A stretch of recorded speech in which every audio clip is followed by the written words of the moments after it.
جموجۆڵەکانی داعش لە بناری حەمرین و خواری و قەرەتەپەدا کاریگەری لەسەر کار و ژیانی دانیشتوانی ناوچەکە هەیە. ڕێژەی بەرووبوومە کشتتوکاڵەکانی ئەو سنوورە کە لە ژێر کۆنتترۆڵی سوپا و حەشتی شعبیدایە کەمی کردووە. جوتیاران وەک پێشتر ناتوانن بەکاری کشتتوکاڵیەوە سەرقاڵ بن. جگە لە جوتیاری کاری ترمان نییە. داعش ڕێگری دەکات لەوەی بەرهەمی کشتتوکاڵیمان هەبێ. سەلام جوتیارێکی گوندی عەلی سەرای خواری و قەرەتەپەیە. بەهۆی تەقینەوەی بۆمبێکی چێنراو لە ناو زەویە کشتتوکاڵەکەیدا بریندار بووە و کەوتوتە سەرجێ. هەفتەی ڕابردووش بۆمب بە دوو جوتیاری تریشدا تەقیەوە. ئەم کارانە ڕێگری بەردەم بەردەوامیدانی کاری کشتتوکاڵیە لە ناوچەکەدا.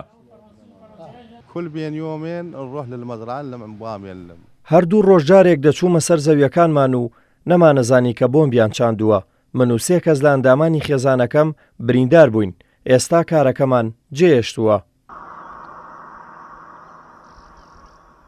مەترسی جوتیاران لە چوونە سەر کارەکانیان جگەلەوەی بێکاری کردوون زیانی بەزەوی و بەرهەمی کشتتوکاڵیش هەبووە.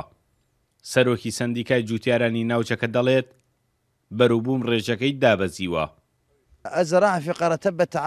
کشتتوکاڵ لە قەرەتەپە دووچاری کێشەی زۆر بۆتەوە لەبەر ئەوەی تیرۆریستان لە زەویە کشتتوکاڵەکان بۆم دەچێنن. جوتیاران ناتوانن کارەکانیان ئەنجام بدەن. ئەمە ژوای کردووە بەرهەمە کشتتوکاڵەکان کەم ببێتەوە.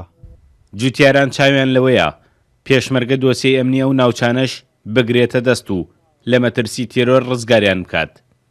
ئەوان دەڵێن ئێمە لە زەویەکاندا تۆوی کشتتوکاڵی دەچێنین، داعشیش بۆمب بۆ خۆمان و مناڵەکانمان دەچێنێت.